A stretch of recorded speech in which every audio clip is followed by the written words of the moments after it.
వీడు వంటింట్లా నేనుంటే సాటుంగా వస్తుండే వంకర నడుము గిచ్చుతుండే నేడు ఎంత సింగారించిన వంకలు పెడుతుండే తైతక్కలాడ కంటుండే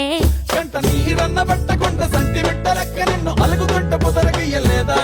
పప్పు సీటెక్కి మాటెక్కి కింద దాన్ని గంత చేసి ఇచ్చు పెద్ద బజార్లెత్తలేవా ఏం కాలి సోకెనో ఇన్నెత్తి తిరిగెనో పాత బట్టనేమో చేతనైతలేదో ఉల్టా నన్నిట్ల మంది ముంగట్ల బదనం చేస్తలే చమ్కీలా అంగీలేసి ఓ వదినే చాకులెక్కుండే తోడే ఓ వదినే కండ్లకు అయినా పెట్టి కత్తోలే కన్నెట్ల కొడుతుండేనే నడిసి అడగాదురా బాంబర్